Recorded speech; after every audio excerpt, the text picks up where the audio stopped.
जय श्री कृष्णा। स्वागत है आपका मेरे YouTube channel good vibes only में। और आज मैं बात करने वाली हूँ कि दुखों का मूल कारण क्या होता है। आखिर क्या ऐसा है जिसकी वजह से हम इतने सुखी और दुखी हो जाते हैं। देखिए, सुखी होने में तो कोई भी समस्या नहीं है, लेकिन समस्या तब आती है जब हम अकारण ही दुखी हो जाते हैं। हमें ऐसा लगता है कि हमारे दुखी होने के बहुत सारे कारण हैं, लेकिन ऐसा बहुत कम होता है कि हमारे दुखों का कोई कारण बाहर से हमें प्राप्त हो। जितने भी कारण होते हैं हमारे स्वतः बनाए हुए होते हैं, या हमारे अंदर की जो भावनाएं होती हैं हम उनको नहीं समझ पाते, तो हमें इतने सारे दुख मिलते हैं। तो चलिए बात करते हैं। देखिए, दुखों का जो मुख्य कारण होता है वो होता है हमारी अज्ञानता।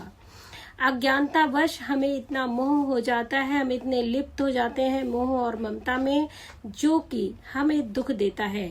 अज्ञानतावश ही हम कभी किसी ऐसे गलत इंसान से जुड़ जाते हैं या गलत चीजों का चयन अपने जीवन में कर लेते हैं, जिसकी वजह से हमारे साथ विपरीत परिस्थितियां पैदा हो जाती हैं और हम उनकी वजह से दुखी हो जाते हैं। और तो जब हमारी अज्ञानतावश हम जब गलत चीजों का चयन कर लेते हैं और उसकी वजह से जब हम दुखी होते हैं, क्योंकि परिस्थितियां हमारे बिल्कुल विपरीत हो जाती हैं, तो हम बहुत ज्यादा दुखी हो जाते हैं और जिसका दोष हम दूसरों पर देते हैं।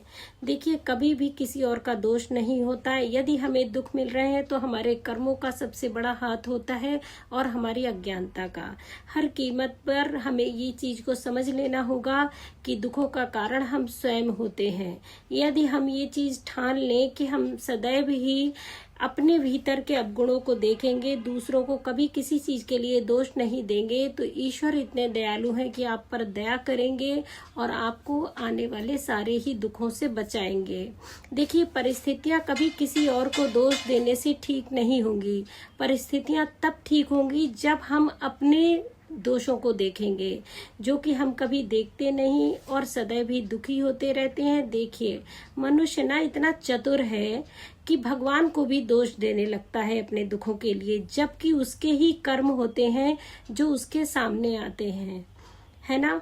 तो इन चीजों से सदैव ही बच के रहना चाहिए, सकारात्मक रहना चाहिए। दुखों का कारण हमारी अज्ञानता है, अज्ञानता के कारण मोह उत्पन्न होता है। इस बात को बार बार रिपीट करिए, अपने मन में ज्ञान का जो है ना भंडार भरने की कोशिश कीजिए, ज्ञान समझने की कोशिश कीजिए सही तरीके से, तो आप बहुत हद तक दुखों से बच जाएंगे। देखिए, जो सांसारिक मोह माया है ना, वो हम पर इतनी ज्यादा हावी हो जाती है कि हमें कुछ और दिखाई नहीं पड़ता, हमें सदैव ही दूसरे के दोष दिखाई पड़ते हैं इसी वजह से। लेकिन वो दूसरे के दोष जो दिखाई पड़ना भी है तो हमारी दृष्टि की ही कमी है, यानी कि अगर हम चीजों को सही से समझे तो वो भी हमारा ही दोष है। दुखों का सरलता से आपको ये बात समझ में आ गई होगी कि हमें आखिर दुख क्यों मिलते हैं। दुखों से बचने का उपाय मात्र यही है कि अपनी दृष्टि स्वयं पर रखें, है ना, और मोह और ममता में यथासंभव ही जुड़े रहें। उनमें ज्यादा फंसने की कोई आवश्यकता नहीं है, क्योंकि जो भी हमारे रिश्ते हमारे नातेदार हैं वो हमें सब हमारे कर्मों के हिसाब से मिले हुए हैं। सारा उनका अपना अपना रोल है जो कि वो प्ले कर रहे हैं। ये हमारा कर्तव्य है कि उनके प्रति हम सजग रहें, सही रहें। जय श्री कृष्णा। यदि आपको मेरी वीडियो अच्छी लगे तो लाइक कर दीजिए, चैनल को सब्सक्राइब कर दीजिए और मुझसे निरंतर जुड़े रहिए। यदि आपका कोई प्रश्न है, कोई बात है आपके मन में, मुझसे पूछना चाहते हैं और सुखी रहना चाहते हैं, तो कमेंट करिए। जय श्री कृष्णा, जय श्री कृष्णा।